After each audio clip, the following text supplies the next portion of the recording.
Hi everybody, Nick here from AI TV. We're broadcasting live from AI Expo Africa 2022, our 5th anniversary edition and our first event after COVID. So everyone's really happy to be here. And we've got Esther from Enlabeler. I think, are you the CEO or the CTO?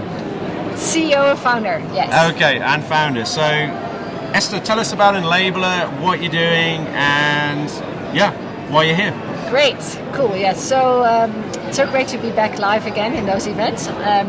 We are Enlabeler. We enable true data labeling and related services.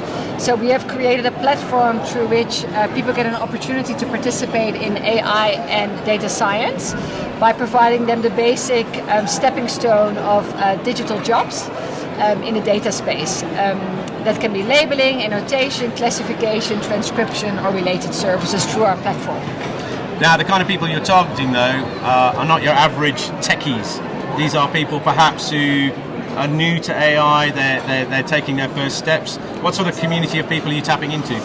Yeah, no, great. So we have, in general, we have two different communities. We have one community that was the original purpose of Enlabeler, is to really make an impact for people that have been excluded from the job market. And through the fourth industrial revolution and digital jobs, give them a small stepping stone to start. So in general, those would be between 18 and 35-year-old people that have had some jobs or form of education but never finished a formal education.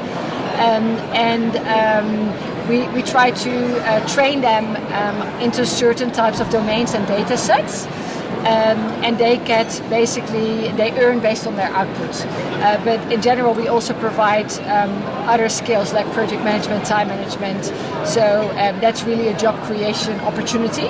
The second group of people are domain experts in the medical or language space that are still under earning in their professions and still open to do digital work through a remote platform, but have a certain level of experience that we need to satisfy our clients globally. Wow, so I mean, we came across you guys, I think, in early 2019, and we got you at the show, at the last physical event before COVID. Now, there were some interesting connections you made there, and you gave birth, metaphorically speaking, to a new company. You want to tell us about that? Not to another child, yes. That's correct, yeah. So we did attend 2019 in Cape Town. That's Cape Town, yeah. So at that time, Enlabeler was an offspring of Cape AI, data science consultancy. And we got our first introduction to the telecom group, more specifically the team that leads all the data, AI, strategic insights for the wider telecom group of companies. And our counterpart Stefan and I met. We started talking. I think your booths were next to each other, I think. I think so. I purposely did that. It was the yin and the yang. Well done. and now, 3 years down the line, we have set up a new proposition. We have developed a new product, a platform and team behind it. I will tell you a little bit more about it. But it's called easbe.ai.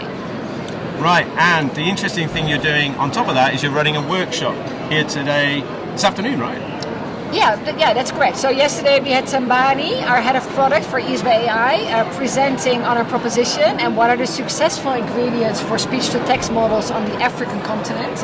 So what we generally see that AWS Transcribe, Google, they have speech-to-text or ASR models that transform audio or video to text, but are not apt and correct for the South African accent of English and African accents of English.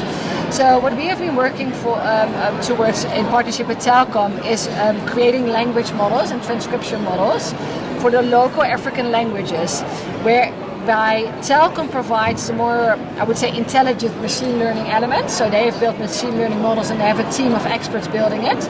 And we have opened up our human in the loop process and platform to help push up and boost the accuracy of those models. And with that, we serve clients in the call center, transcription, media, healthcare space by automating their transcriptions and then related services to that. So yes, the live demo is this afternoon at 2:30. Right, that's fantastic. So what I really want to do and highlight there is the fact that I think a lot of government agencies want us to create jobs, but it actually takes time to do that. And by coming to an event like this, you never know who you're going to meet. You never know what other companies in the room. True. Telkom's a massive corporate. Yeah. And Enlabeler or Cape AI back then, I mean, you're a startup, right? Yes. You're a small company. Yeah, true. So I think a few things that are quite interesting to highlight here is obviously for a corporate and previously stay-note company like Telkom, it's very hard to move to market quickly and to do quick local contract-based hirings. So why did they choose Enlabeler, right? Okay, yes, we had access to a large group of young people and expert people doing transcriptions, but most importantly, we can move faster to market. Yeah. We can hire those people on payroll straight away. We can make decisions. We can sign contracts. We don't have to go through the whole red tape. So I think that's the first one.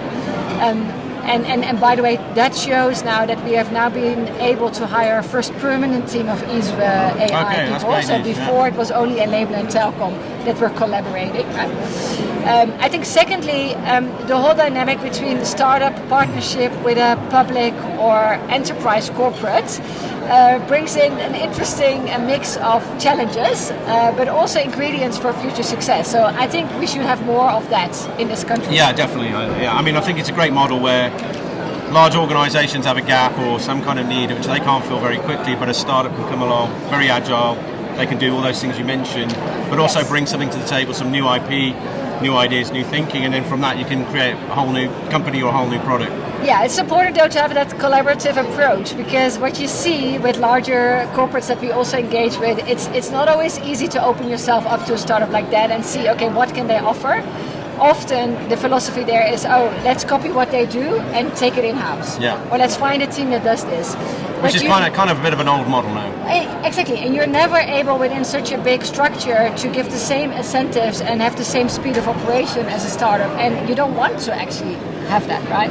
So seeing each other's strengths and being able to build on those strengths in spite of frustration, which I've had personally in working with a large they're a nightmare normally, or things like that, is really great. And it does take the people within those teams to have that trust together and build that relationship. So I hope we can actually make this a proper joint venture. Yeah. It's not a legal entity at the moment, and hope Stefan can tell you more about it next time as well. Yeah. Well, Esther, it's always great to talk to you. Always a lot of energy in the room when you talk and meet up, and it's just great that you're here, that you're giving back through the workshop as well to young people, get them inspired in terms of what we're doing, and hopefully we'll see you again next year. So thanks for the great work on the conference, and have a nice second day. Thanks a lot. It is day 2 today. Yeah.